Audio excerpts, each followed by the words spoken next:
talking with you with eye contact. So would you allow me to do that? All right.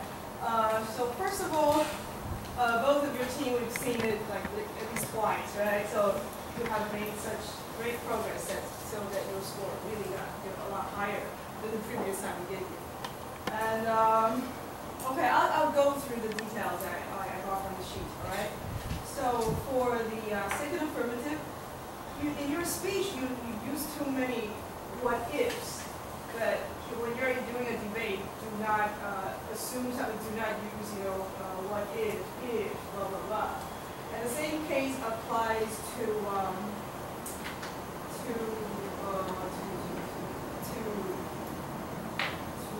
first negative, that you would ask them if you were blah blah blah, but actually he's not the one who commits a crime, so you cannot just assume that you are. So try not to use 假设语系 or conditional kind of sentence. Okay, and the most serious issue here is that first affirmative failed to define the terms in the very beginning. So we didn't really hear that. And we heard definitions in the second affirmative speech.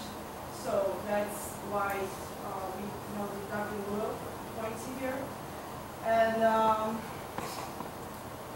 also, the negative failed to attack on the solvency. You only mentioned you attack on 2 points here. On the lower motive, and you attack on they are violating the human right. Is there no other way to attack their solvency? Any other way? Because you keep focusing on that. So there must be better things. There are better ways to do that. Okay. And for the affirmative plan, it's still not really well known. There are so many things that I can attack you now. For example, what is risk-reducing treatment? If I were the negative, I would totally ask you to elaborate on that. And what do you mean by free zone something? Right? So I believe you prepared some evidence card for this, right? So if you don't mind, you can share this with your opponent. Are you respecting them? See? Yeah. We apologize because the first one did we really don't understand. Sorry. Yeah, so we call communication here, right? So, and Professor here told you to think more on the giving second chance part. Once you deprive that person a second chance, there is absolutely no way for that person to continue their life, right? So you should elaborate on that issue and just go deeper into it. And about that 3.7, I sense that in the previous 2 rounds, you tend to get stuck in the percentage. Instead of asking what's behind the percentage, and I didn't hear that I didn't hear any your analysis on the difference of sex offenses or differences of sex offenders. So we're expecting that what kind of making public methods specifically you are going to make or you're going to do, and what kind of sex offenders. For example, if this is a guy who just loved this girl too much and just get on her, then he goes to jail for that, and then what? You go public his personal information, and this guy would never have a girlfriend. Right? Right. Okay. So for that high risk part, you failed to mention what you mean by high risk, or what's the percentage of that? You just keep talking about 3.7. So we were like, what? Stop that. Okay.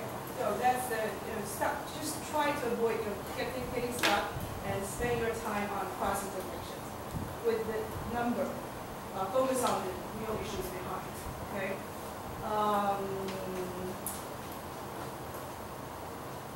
The second negative did not actually quite prove that how their plan cannot work, but it's partly their fault because their plan is not so tackleable. So there are not so many points for you to attack, so just keep emphasizing your points, right? Okay.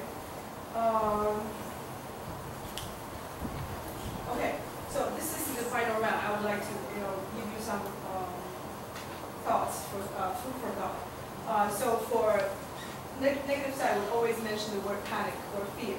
And for the affirmative side, you would always say awareness, alertness. So it's the same when you're switching sides, right? So did you sense the difference when you're using these words? So you would say this would cause public panic, and this would say we're raising their awareness, we're keeping them safe, right? So when you go back, think about the difference between these two concepts, okay? And also the education part, we would say we want education and treatment. Think about this. We would treat the criminals in the prison and out of the prison, and we would educate the public. So is every, how do I put this? Is every criminal treatable?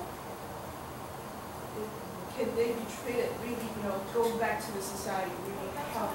So after we treat them, we also said that we would evaluate them if they are ready to go back to society. Wait, they're not ready. Go back to prison. We don't let them out of prison. Okay. So education, therapy, and treatment. When you're proposing these plans, make sure that you put the receiver of these things very clearly. Who gets the treatment?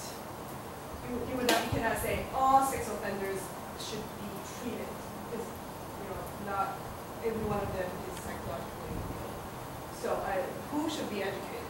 The public, like everyone, even your grandma, So it's the details that you should put in the receiver of the treatment and therapy. Yeah, that's all I have to say. So any other suggestions? Okay. So now I'd like to announce the I would like to announce the winner of this debate. Well, the winner goes to the affirmative. And the best debater goes to the second affirmative. Thank you. Come back next year, okay? We've all made great progress. Great progress, really. Much more. Thank you.